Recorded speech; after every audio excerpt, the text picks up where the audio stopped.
100% kapaċi nġibulek iċ-ċittadinanza, jalqu għajnejhom, iduru mal-kriterji u meta ċ-ċittadinanza tkun akkwistata isiru l-famużi passport parties bħala ċelebrazzjoni. U ma dawn l-istqarrijiet ċokkanti u skandalużi li joħorġu mid-dokumentarju li xandar il-ħadd fuq l-istazzjon M6 fi Franza.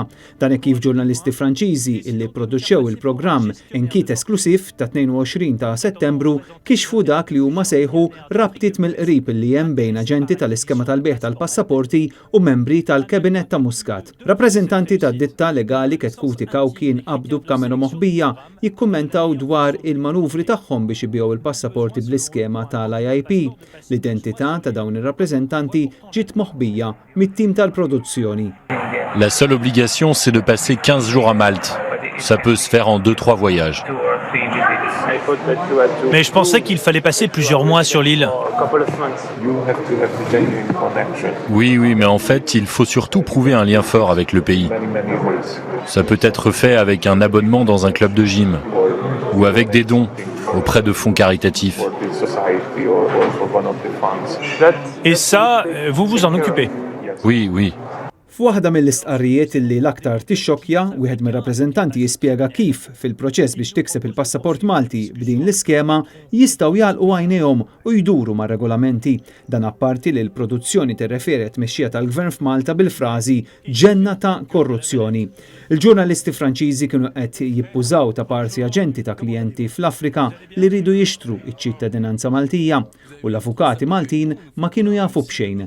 Fil-programm li xandar anke online, ir-rappreżentanti Maltin ma jdejqu xejn isemmaw il-ħbiberiji li għandhom mal-Prim Ministru Joseph Muscat u mas-Segretarju Parlamentari Giulia Farrugia. Ma jaqsux illi jżefnu wkoll isem il-Ministru Bonnici minħabba li hu kien jaħdem ma' din id-ditta.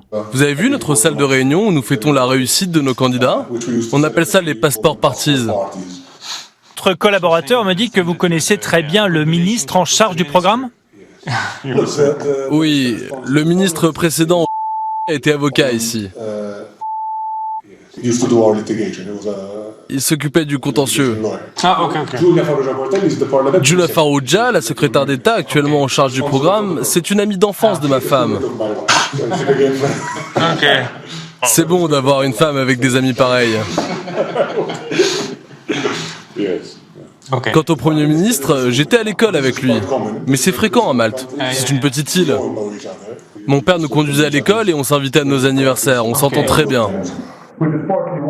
Jidher li l-ministri li semmew fil-produzzjoni Enkit esklusiv qed jiġħdu dawn l-akkużi li saru għalkemm fi ftit sigħat quddiem din l-umiljazzjoni il-Gvern spiċċa daru mal-ħajt u kellu jissospendi l-liċenzja tad-ditta Ketkuti Kawki biex tipproċessa l-IIP. Intant serje ta' domandi li ntbatu lil Identity Malta mill-ġurnalisti Franċiżi brabta ma' din l-investigazzjoni baqgħu mhux imwieġba.